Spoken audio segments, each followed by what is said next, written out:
Et c'est parti pour l'épisode 100 de Passion Rénovation avec de la découpe laser, du dessin sur petits carreaux et des problèmes. Parce qu'il y a toujours des problèmes. Mickaël, ça fait 3 ans que t'as dit que tu finirais cet entourage de Velux. Tu penses pas que si tu le fais pas maintenant, tu le feras jamais? Ouais, c'est pas faux. Je m'y mets, je vais finir cette mezzanine, c'est l'épisode 100, ça va être un truc de débile. Je commence tranquillement par déligner des chutes de volige que j'avais utilisées l'année dernière pour la fin de la toiture, et après avoir mesuré et découpé à 45 degrés chaque côté, je me dis mais est-ce que je recouperais pas les angles encore à 45 pour faire quelque chose de complètement original, et pile poil sur mesure. Alors en fait, c'est juste que les chutes de volige, elles étaient pas assez longues, donc j'ai dû absolument couper un petit peu les bords. Je me suis fait des petits couvercles en bois pour recouvrir les boîtes de dérivation que j'avais ici, qui étaient toujours apparentes, malgré le fait que j'ai fini cette mezzanine il y a 3 ans. Et regardez la différence de teinte entre le bois qui a commencé à vieillir, qui a foncé un petit peu, et le bois qui est toujours neuf, qui était caché au fond de l'atelier à l'abri des UV. Et même cette poutre et tout le reste du bardage, ça s'est énormément assombri. Et je trouve ça un petit peu dommage parce que j'aime bien quand les bois ils sont très clairs, j'aurais presque du tout huilé avec une teinte blanche, comme ça aurait gardé plus de luminosité. J'ai aussi mis une bouche VMC réglable parce qu'en fait elle était en sortie ouverte, très proche de la VMC qui est juste derrière dans la salle de bain. Et du coup, ça faisait tourner l'ensemble à MacBoule, parce qu'il doit y avoir un débitmètre en entrée et en sortie. C'est une VMC double flux qui gère le renouvellement de l'air de toute la maison. Je pense que c'était trop facile pour aspirer l'air dehors. Et donc, par exemple, dans cette chambre, j'avais toujours un bruit et puis un souffle vraiment puissant. C'est l'épisode 100, vous vous en rendez compte? Ça fait 7 ans que je suis dans cette maison à travailler et c'est toujours pas fini alors que j'avais annoncé 4-5 ans. Oui, mais je fais tout moi-même, c'est pour ça aussi que ça prend du temps. Si j'avais fait des trucs faciles, j'achetais du Ikea, je mettais du placo, ça aurait rien changé. Et regarde cette photo, ça c'est mes talents de photographe. Bon. Alors pour l'enseigne lumineuse, j'ai envie de transformer ce vieil établi qui était l'établi original de la maison, fabriqué dans les années 60, parce que Joseph Vibert, c'était un menuisier à ses heures perdues, et ça c'est l'âme de la maison. Par contre, pour le rendre beau, il va falloir que je travaille un peu. C'est la scie à format qui fait tout le boulot. Et regarde, elle est tellement costaud qu'elle peut même couper du métal. Il y avait 2-3 clous, il avait rabouté l'établi parce qu'il n'était pas complet. Donc une bonne lame carbure, comme ça. Alors cet établi avait été taillé dans un arbre qui avait 90 ans. On le reconnaît au nombre de stries qui se situent depuis le cœur vers l'extérieur. Et alors là, je reconnais l'hiver 29 qui a été assez rude. Donc ça veut dire qu'il a poussé de 1832 jusqu'à 1854. Et non, c'est complètement faux. Pain de Savoie, t'imagines? Au nez, t'arrives à savoir le cépage de l'arbre. Ça, c'est des trous qui permettaient d'enfoncer des petits serre-joints mécaniques. Tu tapes dessus et ça coince les pièces en bois. Après, tu peux les travailler et tu décoinces hyper facilement. Alors, j'ai un petit preview de ce que ça va donner avec la plaque métallique avec marqué Passion Rénovation dessus. Je sais pas si je suis très clair. En tout cas, le bandeau, il éclaire bien. Attends, je revisse. C'est bon. Il y aura des bonnes blagues pour la suite. Ça coulisse pas très bien, cette saloperie là. Pas mal, mais c'est presque un peu large. Ouais, c'est chiant quand c'est trop large, après ça gigote un peu dans la rainure. Ah, c'est ce que je craignais. L'outil a cassé. Ouais, je pense qu'il a cassé, ouais. Ah oui, il a cassé, ça c'est sûr. Et là, je suis embêté. Parce que là-dedans, j'ai que du 8. Hey, Wolfcraft à la rescousse. Ça a duré 40 cm, ce qui est déjà pas mal. Après, elle a cassé. Je pense que je dois les faire tourner trop vite, ces petites fraises. Du coup, j'ai pris celle de 8 mm, donc ça va gigoter. Ensuite, j'ai attaqué à creuser à l'arrière parce que je voulais faire de la place pour le réseau électrique et aussi parce que je voulais alléger l'ensemble qui est assez lourd, mine de rien. Ça, c'est ma latte qui va être fixée sur le mur solidement avec au moins 3-4 chevilles. Tu as le système de verrouillage, donc pas de souci, ça ira bien au fond contre le mur, sauf qu'il faut que je rabote cette lame. Et le problème, c'est que je sais pas si on peut raboter quand c'est pas dans le sens du fil du bois, tu vois. C'est la surprise. Elle est incroyable, cette machine, elle est vraiment folle. Et voilà. Bon, il n'y a plus qu'à espérer que le mur il soit droit. Là, je vous ai demandé sur Instagram ce que vous pensiez pour évider ce gros truc pour l'alléger. Vous êtes trop fort? Scie plongeante. Mais c'est la fête, allez, on met les grands coups de scie plongeante là-dedans et puis on va alléger. Ça a pas marché aussi bien que j'espérais. Mais on va dire que ça suffira, ça tiendra, accroché au mur, même si c'est du placo. Pour les quelques petits endroits où j'ai dû utiliser la fraise de 8 mm, je vais venir caler des petits bouts de plaquage, feuilles de bois, et du coup ça va permettre de bien centrer le truc au milieu. Si un bandeau LED il fait des vagues, tu le vois tout de suite, c'est vraiment moche. Vu d'en bas, ce sera impossible de faire la différence. J'ai décidé ensuite de mettre des feuilles de plaquage sur les bords pour que ce soit propre et net. C'est des chutes que j'avais utilisées pour la chambre, j'avais commandé ça sur feuilledebois.fr et c'est à peu près 30 € le mètre carré. On laisse ça bien coller, petit coup de cutter, petit coup de ponçage et ça finit super propre. Pour protéger le plaquage, j'utilise l'huile Rubio. C'est hyper facile à poser, tu peux manipuler les objets tout de suite, ça tient super bien dans le temps et en plus c'est naturel à base d'huile de lin et ça a même la qualif alimentaire. Et comme c'est mon produit préféré, je vous ai négocié 10% avec le lien dans la description. Moi je l'ai utilisé partout dans la maison. Pour ça, ça et ça, ça aussi, ça aussi, ça aussi. Là, j'ai fait un petit mélange du gris antique et du smoke 5%. Et ça donne cette petite teinte qui match avec l'ancien établi. Et ça, c'est cool. Petit transfo 12 volts, 18 watts. Ça chauffera un petit peu, mais il y a de la place. Et le câble suffisamment long pour brancher directement dans la prise et après seulement emboîter l'enseigne. Splendide. Je suis trop content. J'ai galéré à l'accrocher là-haut, mais au moins il tient. J'attends plus que la petite découpe au niveau d'une plaque métallique. il y aura marqué Passion Rénovation. Mais c'est Henri Ajax? Mais c'est génial! Enfin une collab ensemble, je suis trop fan! Putain, Henri, qu'est-ce qui nous arrive? On n'arrive pas à vectoriser cette merde. Ouais, j'aimerais savoir utiliser Illustrator. Là, on a un problème. Déjà, Passion Rénovation tout seul, ça rentre pas dans la machine. On a un fichier vectoriel qui fait un 8. Donc c'est chiant parce que du coup, c'est pas un tracé que la machine elle va pouvoir suivre pour découper tout le mot. Est-ce que tu filmes toi quand tu fais de la merde comme ça sur l'ordinateur? Bah un peu, mais il y a beaucoup plus de merde que ce que je filme. Donc, Moi, je croyais quand on avait 1 million d'abonnés, on gérait tout ça, les ordinateurs, les trucs. Le moment de vérité, je vais faire le cut. Bon, on va pas se mentir, il a été vachement plus rapide à régler ce problème sur fucking Illustrator. Allez, on se lance, le petit logo Passion Rénovation sur le laser. Normalement, tous les réglages sont bons, j'ai fait quelques tests. Mais bon, c'est quand même pour la 100e vidéo, donc j'espère que je vais pas me rater.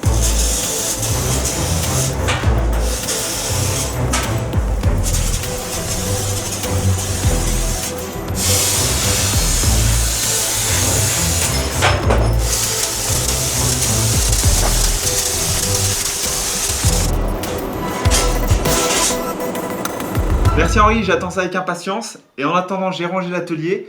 Et ce que je vais commencer, ça me stresse depuis quelques jours. Tout ce bois-là, il va devenir un magnifique escalier en chaîne avec quart tournant. Je pars à la planche à dessin. Et je vous explique juste après tout ce qu'il y a à faire dans la maison. Comme ça, on est carré, on sait où on va. Mais avant tout, prise de mesure pour l'escalier et va pas falloir se louper. Bon, j'avoue, j'ai fait appel à ChatGPT pour confirmer mes calculs.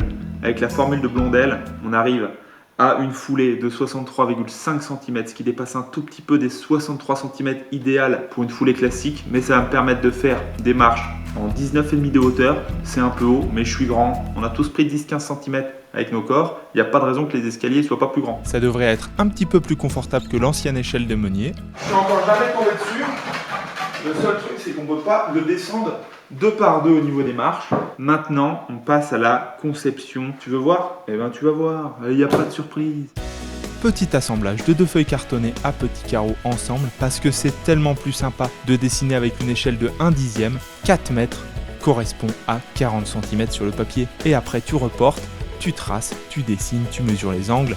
Et c'est parti, moi, je me suis encore planté.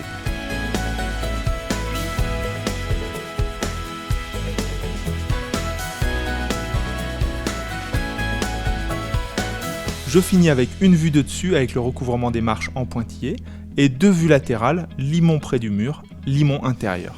Ah, les escaliers, c'est connu pour être compliqué, c'est la chose la plus difficile à faire. Je peux te dire qu'il n'y en a pas beaucoup qui se lancent dans ce type d'aventure. Et j'avais donc 2 options. La première, c'était quelque chose de massif. Limon de chaque côté, 30 cm d'épaisseur. Les marches qui se mettent. J'hésitais même à mettre des contre-marches, histoire que ce soit du costaud, que ça bouge pas, que ça vibre pas, qu'il n'y ait pas de grincement. Mais la contre-marche, ça bloque complètement l'espace, ça bloque le volume. Même si globalement, ça garde plus propre en dessous de l'escalier. Et comme je vais y construire un meuble, c'était... voilà. Par contre, j'ai peur que ce soit un peu trop massif. Un gros limon de 30 cm de large de chaque côté. Est-ce que ça va pas être surdimensionné par rapport à la pièce, par rapport à... Tac, pim, on sait pas. Donc en deuxième option, je fais un limon de 10 cm de large seulement. Où du coup les marches elles vont dépasser à l'intérieur, à l'extérieur, ça va être beaucoup plus léger, mais pour que structurellement ça puisse tenir, un petit câble en dessous, fermement attaché aux 2 parties supérieures et inférieures, qui sont un petit peu plus massives, avec des petites entretoises, des petits piliers en métal, appuyés sur le câble et qui soutiennent le limon. Comme l'inverse d'un pont suspendu. Sur les ponts, quand il y a du béton au-dessus, ça marche en compression. Quand tu mets un câble en dessous, ça marche en traction. Alors la question pour cet épisode, est-ce que je choisis l'option A? 2 limons de 30 cm, symétrie, mais peut-être un peu trop massif? Ou est-ce que je pars sur un truc de foufou et j'essaie de construire un truc plus fin, plus esthétique, plus aéré, mais un petit peu plus technique. Dites-moi ce que vous en pensez. Pour le reste des travaux, ne vous inquiétez pas, la maison est loin d'être finie. Cette année, je m'occupe de finir cette pièce, finir la déco, faire l'escalier. De cette pièce, il y a un escalier qui descend. Et là, il y a pas mal de boulot encore. Tu vois, ici, je vais faire une salle de bain. Je vais péter les toilettes qui sont là. Ça va redevenir l'espace de l'entrée avec des grands placards. Entrée sur la gauche. Ici, salle de bain. Casser le mur là.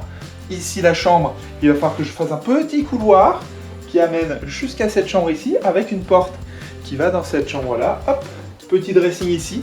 Et là, une salle de bain avec une douche ou une baignoire, je ne sais pas encore. De quoi se faire une beauté en toute efficacité. Et ici, on est dans l'entrée. Et dans l'entrée, il y a pas mal de boulot. Je vais faire des grands placards, petite buanderie au fond avec machine à laver, sèche-linge, même si le sèche-linge, j'en ai pas trop besoin. Là, on est dehors, on est dans l'entrée. Cet escalier, il va être condamné. Parce que quand on monte l'escalier, on arrive dans la chambre d'Eric. Et c'est un petit peu le bordel comme dans la mienne, mais c'est, tu vois, encore complètement brut. Hein. Ça, c'est de la pierre au mur. Et là, attention magie, je vais me transporter juste derrière ce mur-là qui va tomber. Et hop, de la chambre d'Eric, on est dans la vieille salle de bain de la maison, à l'étage de la grande pièce. Ça y est, ça commence à rentrer les volumes. C'est pas facile de se repérer dans cette maison. Même les gens qui viennent, eh ben, en général, ils se perdent. Là, toilette, il va falloir que je refasse des toilettes. Ici, donc, comme je disais, je casse le mur. Je vais garder juste une belle baignoire. Je vais remettre une baignoire, je vais pas garder cette baignoire-là. Hein. Mais bon, c'est encore fonctionnel comme salle de bain. On va récupérer de l'espace. Ça va faire une belle chambre avec une belle baignoire. Dans l'ensemble, petit coin à salle de bain, mais intégré à la chambre, ça va être bijou. Et donc ça, ce sera dans 3 ans ou 4 ans. On voit la VMC qui descend ici. Pour aller passer en dessous, il faut que je fasse encore pas mal de choses en termes de plomberie. Cet escalier, je vais le refaire, bien entendu. J'ai du chêne en bas dans le garage, donc je fais des beaux escaliers. Cet automne aussi, je vais finir l'extérieur de la maison complètement. Il me reste juste à décrépir et à faire ressortir les pierres et faire les joints à la chaux.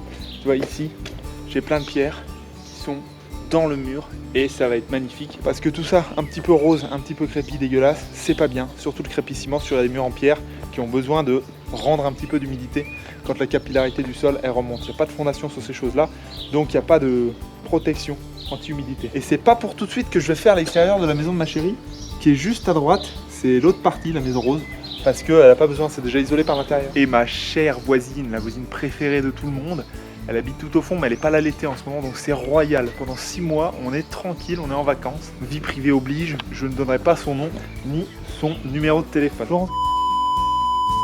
Et sur la gauche de la maison, on loue l'appartement au-dessus pour Matisse et Winter Activity l'hiver. Et là, il y a le garage aussi pour Eric pour qu'il fasse de la mécanique. Watoto a complètement arrêté de fonctionner. Moi, je continue Watoto, moi. Eric, il bricole beaucoup, mais pour filmer, il n'y a plus personne. Hein. J'ai tout fini. Qu'est-ce que tu filmes, pourquoi, là? Je sais pas. Passion Rénovation, l'épisode 100, c'est spécial. Donc vous voyez qu'il reste quand même pas mal de boulot, vous inquiétez pas. Et cet été, épisode spécial sur le jardin, j'ai la mini-pelle qui arrive.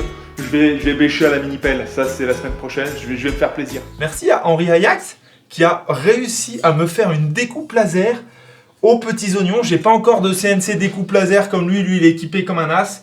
Mais au moins, on s'entraide et ça c'est très cool. Et pour décaper le traitement de surface, j'ai tout essayé. Brosse métallique, chalumeau, meuleuse d'angle avec un disque à lamelles. Mais au final, ce qui marche le mieux, une bonne ponceuse à bande avec un grain 40. Je peux te dire que là, ça décape et tu restes plus rien. Je vais repasser un petit coup de brosse métallique histoire que ce soit shiny, brillant, magnifique.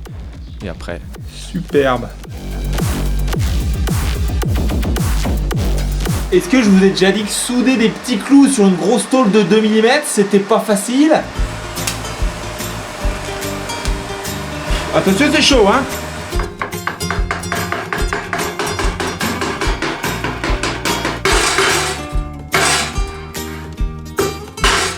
Et voilà.